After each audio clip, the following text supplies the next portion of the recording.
नमस्कार स्टूडेंट्स। आज आपको CISF बेंच में क्लास 54 में लिए चलते हैं।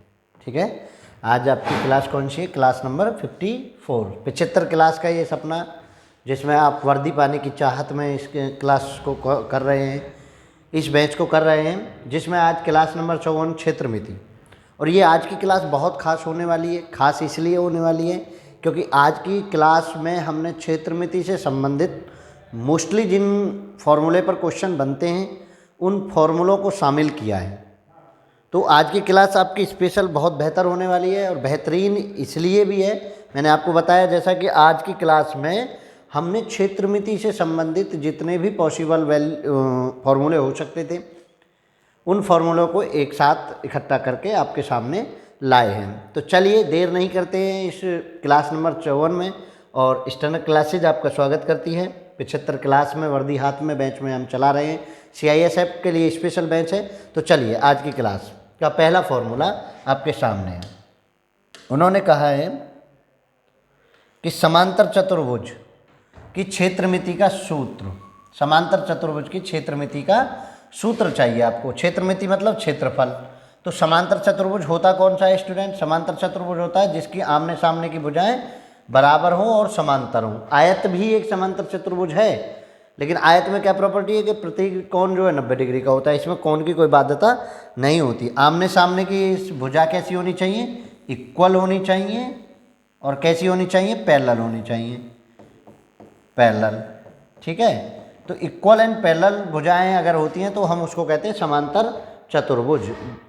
तो इसका जो फॉर्मूला बनता है क्षेत्रफल बराबर आधार गुना ऊंचाई बनता है। क्या बनता है स्टूडेंट? आधार गुना ऊंचाई। अगर आपको क्षेत्रफल निकालना है इसका तो कोई एक आधार बनना होगा और वहाँ से हाइट, ऐसे परपेंडिकुलर हाइट आपको डालनी होगी। और जब हाइट आप डाल देंगे तो वो जो है वहाँ से आप क्षेत्रफल निकाल पाएंगे। क्लियर समझ में आ रहा है? समांतर चतुर्भुज में आपको बेस तो कोई भी एक भुजा हो जाएगी। आधार का मतलब क्या है? एक कोई भी साइड, और ऊंचाई उसमें लैटिट्यूड डाला जाएगा, परपेंडिकुलर जो है उसमें डाला जाएगा। मान चलिए मैं आपको बताता हूँ कि कोई समांतर चतुर्भुज है, ऐसे कोई समांतर चतुर्भुज है। अब इसमें हाइट डालें तो यहाँ से ऐसे हाइट डलेगी। तो ये जो लाइन है इसकी जो डिस्टेंस कहलाएगी वो आपकी कहलाएगी h। क्या कहलाएगी? h कहलाएगी। और जिसको हम फॉर्मूले में यूज करेंगे। तो चलिए नेक्स्ट देखते हैं। नेक्स्ट के कौन सा फॉर्मूला है? समचतुर्भुज। नेक्स्ट क्या है? समचतुर्भुज। समचतुर्भुज किसको कहते हैं पहले तो वो समझ लीजिए। इंग्लिश में इसको हम कहते हैं रोम्बस। पैरेललोग्राम हम पिछले वाले को कह रहे थे। रोम्बस मेंसुरेशन फॉर्मूला, क्षेत्रफल में रोम्बस का क्या होता है? रोम्बस पहले तो समझ लीजिए कि रोम्बस कहते हैं किसको? समचतुर्भुज, ऐसा चतुर्भुज जिसकी चारों भुजाएं बराबर हों। भाई वर्ग में होती हैं, लेकिन ये कैसा है कि इसमें वर्ग के जैसा कुछ ना हो। वर्ग में तो एक कंडीशन होती है कि 90 डिग्री होना जरूरी है। संलग्न भुजाएं 90 डिग्री कोण के साथ मिली होती हैं, लेकिन इसमें 90 डिग्री की कोई बाध्यता नहीं है। रोम्बस समझ आया? ऐसा चतुर्भुज जिसकी चारों भुजाएं इक्वल हैं उसको हम कहते हैं समचतुर्भुज। उसको कहते हैं समचतुर्भुज।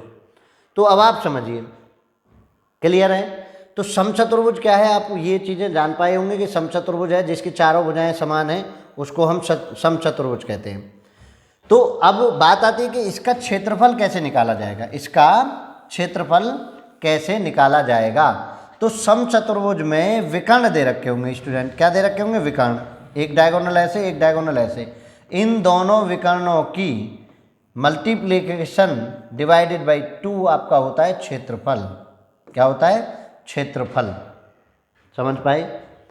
यानी 1/2 D1 क्रॉस D2, दोनों डायगोनलों की गुणा का आधा आप होता है रोम्बस का क्षेत्रफल। क्लियर है? चलिए नेक्स्ट उस पर बढ़ते हैं। समलंब चतुर्भुज का क्षेत्रफल। समलंब किसको कहते हैं वो समझ लीजिए। समलंब कहते हैं जिसकी दो भुजाएं, ट्रेपेजियम कहते हैं वैसे इंग्लिश में, जिसकी दो भुजाएं समांतर हों और दो भुजा असमांतर हों। ठीक है, दो भुजा समांतर हों और दो भुजा असमांतर हों। तो उसका क्षेत्रफल क्या होगा? उसका क्षेत्रफल होगा 1/2 समांतर भुजाओं का योग गुना ऊंचाई। समांतर भुजाओं का योग, इन दोनों का योग कर लीजिए और इनके बीच की हाइट, इनके बीच की हाइट आपको अगर पता है तो आप समलंब चतुर्भुज का क्षेत्रफल निकाल पाएंगे। क्लियर है? कोई दिक्कत? कोई दिक्कत नहीं। चलिए आगे बढ़िए। नेक्स्ट क्वेश्चन ये देखिए, विषमबाहु चतुर्भुज, विषमबाहु चतुर्भुज क्षेत्रमिति सूत्र है ट्रेपेजॉइड। ट्रेपेजॉइड किसको कहते हैं? विषमबाहु, जिसमें आप विषमबाहु कोई भी मैं ABCD ले लेता हूँ, जिसकी चारों भुजाएं ABCD, चारों भुजाएं अलग अलग हैं, उसके क्षेत्रफल DP/BQ। अब इसमें क्या होता है, समझने वाली बात यह है कि जब ये विषमबाहु है और इसमें इसका क्षेत्रफल आपको चाहिए तो हम इसको दो त्रिभुजों में बांट लेते हैं। क्या कर लेते हैं? दो त्रिभुजों में बांट लेते हैं। दो त्रिभुजों में बांटकर एक इसकी हाइट और एक इसकी हाइट ऐसे, और इन हाइटों का जोड़, ठीक है ना, BP हमने ये ले लिया और BQ हमने ये ले लिया DP। तो अब ऐसे इस तरीके से हमने हाइट डाल दी। तो जो विषमबाहु त्रिभुज होता है स्टूडेंट, उसका जब भी हम क्षेत्रफल निकालते हैं तो उसको दो त्रिभुजों में बांटकर ही हम क्षेत्रफल निकालते हैं, ठीक है ना। दो त्रिभुजों में हमने उसको बांट दिया और उसका हम क्षेत्रफल बड़े आराम से, बड़े आसानी से निकाल पाएंगे। तो ये जो है हमारा जो तरीका है ये इसमें, यानी अगर विषमबाहु त्रिभुज का क्षेत्रफल आ जाए तो उसको कन्वर्ट करिए टू ट्रायंगल्स में, टू ट्रायंगल्स में कन्वर्ट करके ट्रायंगल्स का एरिया निकाल दीजिए, आपको आंसर मिलने वाला है। चलिए नेक्स्ट में बढ़िए। नेक्स्ट बढ़ रहे हैं आयत मेंसुरेशन में। आयत मेंसुरेशन, रेक्टेंगल मेंसुरेशन फॉर्मूला क्या है? जहां जिस चतुर्भुज के आमने सामने की भुजा समांतर होती है और चारों कोण समकोण होते हैं उसे आयत या रेक्टेंगल कहते हैं।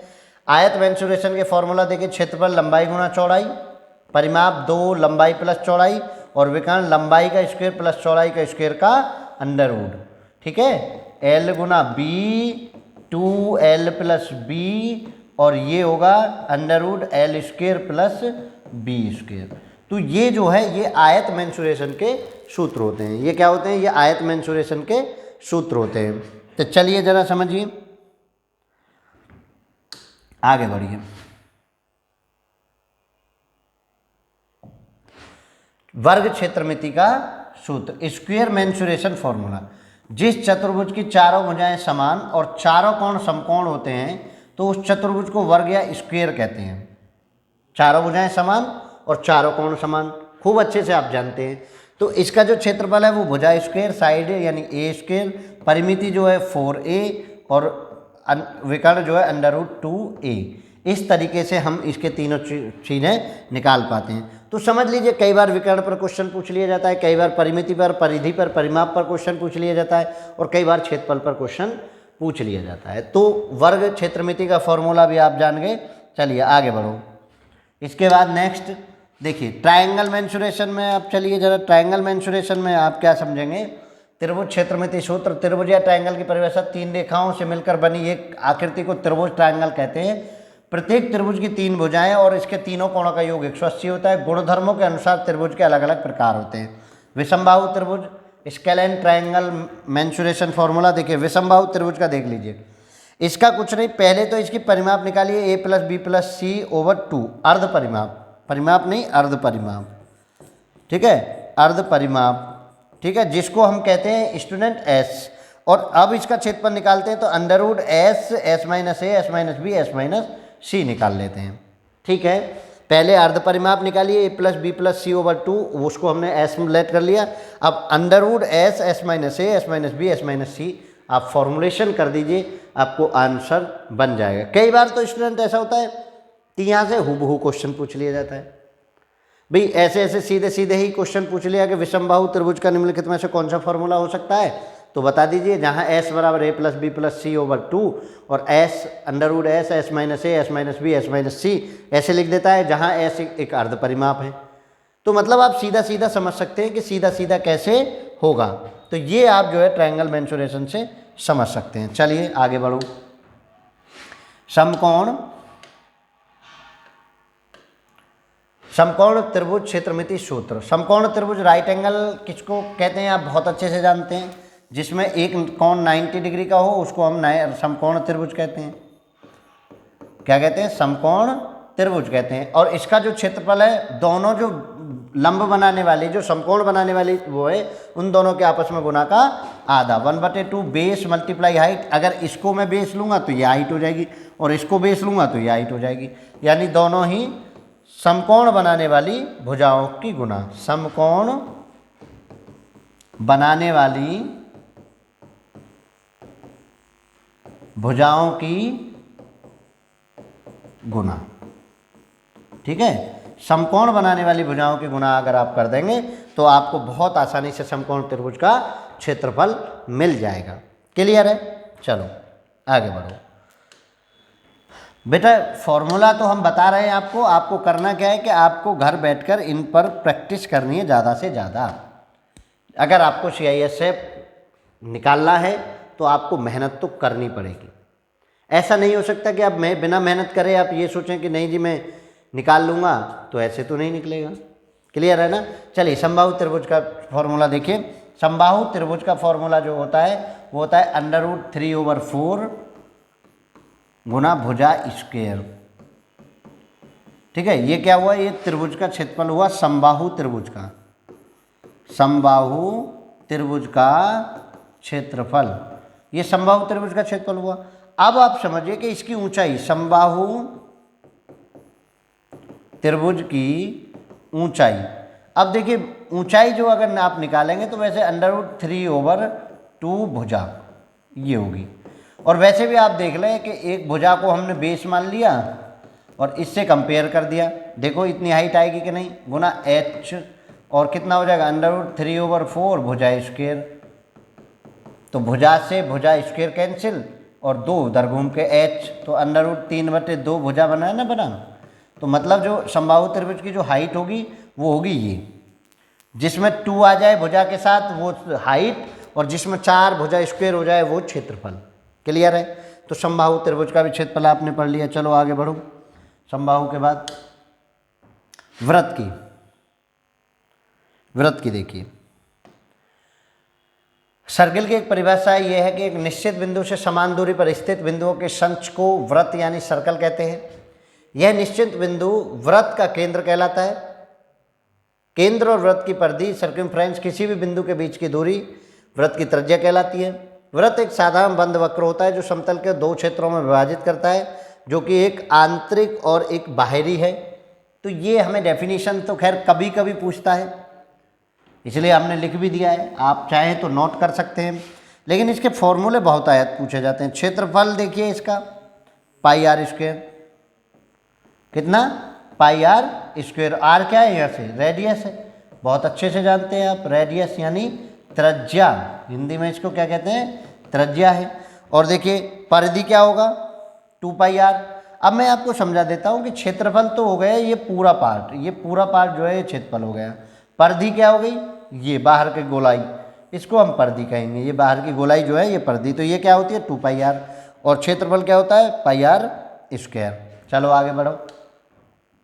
अर्धवृत्त का देखिए, अर्धवृत्त का देख लीजिए। अर्धवृत्त का सेमी सर्कल का जो फॉर्मूला होता है, अर्धवृत्त का क्षेत्रफल जो होगा वो 1/2 πr² होगा। भाई जितना क्षेत्रफल पूरे का है उसका आधा कर दीजिए तो वो हो जाएगा। लेकिन जो परिधि है वो बदल जाती है, परिधि देखिए ऐसे ये बदल जाएगी, तो ये तो आएगी πr, ये कर्व भाग तो आ गया πr, और ये जो है ये व्यास हुआ यानी 2r। ठीक है, तो इसको ऐसे भी लिख सकते हैं πr प्लस व्यास, ये जो है परिमिति हो जाएगी इस सेमी सर्कल की। चलिए आगे बढ़ते हैं, कुछ पिटारे में अगर है। चलिए घनाभ क्षेत्रमिति के सूत्र बताइए। घनाभ देखेंगे कि घनाभ यानी क्यूबॉइड यानी या आयत फलक की वह समांतर षट फलक है जिसका प्रत्येक फलक आयताकार होता है तथा तीनों विमाएं लंबाई ऊंचाई समान होते हैं, वे आकार, घन और लंबाई कहलाते हैं। घनाभ क्षेत्रमिति के सूत्र है, आयतन देखिए घनाभ में 3D पहुंच गया है तो लंबाई, चौड़ाई, ऊंचाई LBH, और इसका विकर्ण जो होगा लंबाई का स्क्वायर, चौड़ाई का स्क्वायर, ऊंचाई का स्क्वायर। ठीक है, विकर्ण के लिए अंडरवुड में लेकर स्क्वायर करते चले जाइए। पृष्ठ क्षेत्रफल 2LB plus BH plus HL। अगर मान के चलिए चारों कमरों की दीवारों का क्षेत्रफल पूछें, कमरों की दीवारों का क्षेत्रफल तो अगर इसको पूछे तो 2l plus B multiply by H. तो ये भी आप एक तरीका याद कर सकते हैं। चारों कमरों का क्षेत्रफल, कमरों की चारों दीवारों का क्षेत्रफल अगर हम निकालें तो 2l plus B multiply by H, यहाँ से ये भी घनाभ के शेप में होता है। चलिए आगे बढ़ो। नेक्स्ट घन का देखिए। घन क्या कहता है? घन कह रहा है कि घन के क्षेत्र भुजा भुजा भुजा भुजा की पावर 3 और पृष्ठ क्षेत्रफल 6 भुजा स्क्वायर, 6 भुजा स्क्वायर और विकर्ण √3 भुजा, √3 भुजा। क्लियर है ना? √3 भुजा होगा, केवल भुजा पर स्क्वायर नहीं जाएगा, √3 भुजा होगा। और इसका जो है, अगर हम, ये तो संपूर्ण पृष्ठीय क्षेत्रफल हुआ, और अगर वक्र पृष्ठीय क्षेत्रफल कहें, वक्र पृष्ठीय क्षेत्रफल कैनवास वगैरह के लिए, तो देखिए लेटरल सरफेस एरिया, देखिए 2l प्लस बी पढ़ा था प्लस ए मल्टीप्लाई बाई ए, 2 और 2 ए हो गया 4a स्क्वायर, तो ये 4a स्क्वायर हो जाता है। वही है, घनाभ को बस a से रिप्लेस कर दिया, लेंथ ब्रीथ एंड हाइट को a से रिप्लेस कर दिया। इसमें ऐसा कुछ नहीं था कि जो आपको इतना समय लगना चाहिए। चलिए बेलन का बता दीजिए, जल्दी कर लेते हैं, क्लास को 20 मिनट में ही पूरी। और बेलन यानी ज्योमेट्रिकल शेप है बेलन की, ये इस तरह का जो शेप आएगी वो बेलन कहलाएगी, ठीक है। और इसमें ये r होती है और ये h होती है, यहाँ से यहाँ तक की डिस्टेंस जो है ये h और ये r।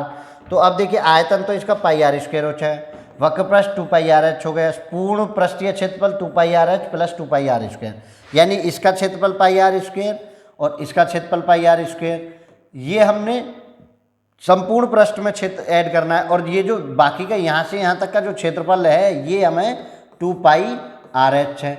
इसमें हमने ये दोनों जोड़ दिए तो 2 pi r h plus 2 pi r square, ये ही आपका संपूर्ण पृष्ठीय क्षेत्रफल बन गया। तो कुछ भी नहीं है स्टूडेंट इसमें इतना कुछ नहीं सोचना कि नहीं जी इतना कुछ हाय तौबा मचानी है कि इनमें ऐसा है। तो ये जो क्लास है आपकी केवल फॉर्मूलों की हो रही है, 20 से 25 मिनट जितना भी होगी उतने में ही हम इसको कवर अप करने की कोशिश करेंगे। चलिए आगे बढ़ो।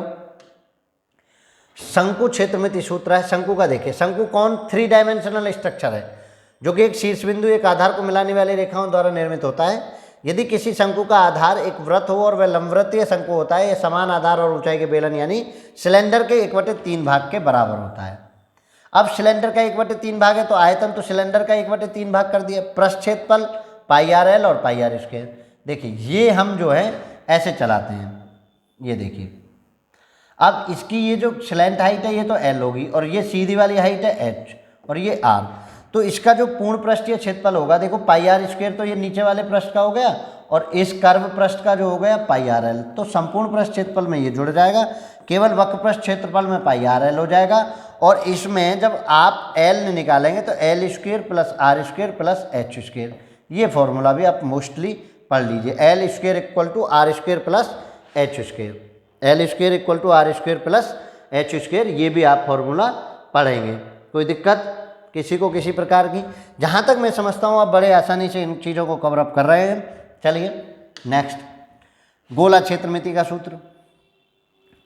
गोला क्षेत्रमिति का सूत्र स्फीयर मेंसुरेशन फॉर्मूला। गोला यानी जिसमें केवल एक प्लेन होता है और इसके प्लेन का प्रत्येक बिंदु एक निश्चित बिंदु से समान दूरी पर होता है, इस बिंदु को गोला स्फीयर कहते हैं। यानी सर्कल का ही एक अपर रूप है। 3D में जब सर्कल हो जाता है तो हम उसको कहते हैं स्फीयर। और उसके क्षेत्रमिति का सूत्र पढ़ लीजिए। वक्र पृष्ठ क्षेत्रफल तो होगा 4 पाई आर स्क्वायर, क्या होगा 4 पाई आर स्क्वायर, और आयतन क्या होगा 4/3 पाई आर की 3। क्लियर है? तो ये दो चीज़ें आपको बड़ी आसानी से मिलेंगी। वक्र पृष्ठ क्षेत्रफल 4 पाई आर स्क्वायर और आयतन 4/3 पाई आर 3। चलिए नेक्स्ट आगे बढ़ो।